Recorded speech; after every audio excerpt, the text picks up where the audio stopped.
बिस्मिल्लाहिर्रहमानिर्रहीम। अस्सलाम वालेकुम। एक्सरसाइज, वर्जिश और कसरत। आज हम इसी मौजू पर बात करेंगे कि वर्जिश हमारी जिंदगी को कैसे तंदुरुस्त रखती है और हम इससे किस हद तक तंदुरुस्त रह सकते हैं। तंदुरुस्ती कायम रखने के लिए हर शख्स को मुनासिब वर्जिश की जरूरत है। वर्जिश करने से आज़ाए बदन में चुस्ती और फुर्ती पैदा होती है और तबीयत खुशो खुरम रहती है। भूख खूब लगती है। अगर कब्ज हो तो वो भी रफा हो जाती है। नींद अच्छी आती है। लेकिन जो लोग वर्जिश नहीं करते उनके आज़ा सुस्त और ढीले पड़ जाते हैं। तबीयत खुश नहीं रहती, काम काज करने को दिल नहीं चाहता, भूख कम लगती है, जो कुछ खाया जाता है वे अच्छी तरह हजम नहीं होता, कब्ज रहने लगती है और बवासीर हो जाती है। देहातियों का वो तबका जो खुली मैदानी हवा में मेहनत मुशक्कत का काम करते हैं, उनके लिए इनका काम ही वर्जिश है। लेकिन जो लोग अपनी घरेलू दस्तकारियों में मसरूफ रहते हैं उनके लिए वर्जिश बहुत जरूरी चीज है। वो अपने मकान के सहन या किसी दूसरी खुली जगह पर रोजाना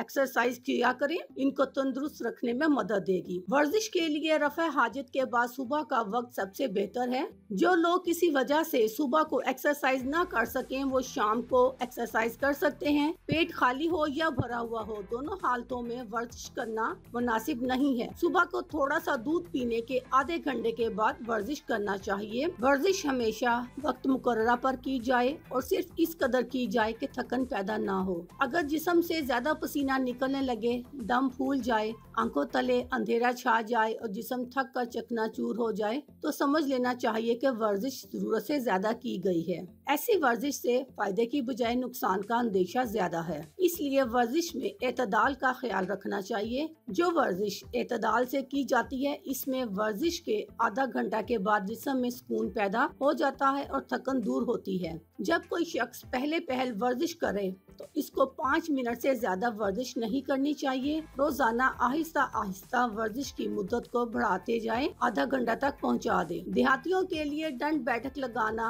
पट्टा खेलना, कूदना, फांदना, भागना, दौड़ना, कुश्ती लड़ना, तैरना, गेंद बल्ला, कबड्डी खेलना मुनासिब वर्जिशें हैं। इनमें से कोई एक या चंद वर्जिशें वो अपने हालात के मुताबिक इख्तियार कर सकते हैं। वर्जिश के बाद जिस्म की मालिश भी मुनासिब है। इससे थके हुए जिस्म की थकन दूर हो जाती है। बूढ़े और कमजोर लोगों के लिए मज़कूरा वाला वर्जिशें मुनासिब नहीं। इनके लिए जिस्म की मालिश और सुबह शाम सरसब्ज खेतों की सैर व तफरी अच्छी वर्जिश है। जिन लोगों को दर्द सर रहता हो, बिनाई कमजोर हो, उनके लिए डंड बैठक की वर्जिश ठीक नहीं है। अल्लाह हाफिज।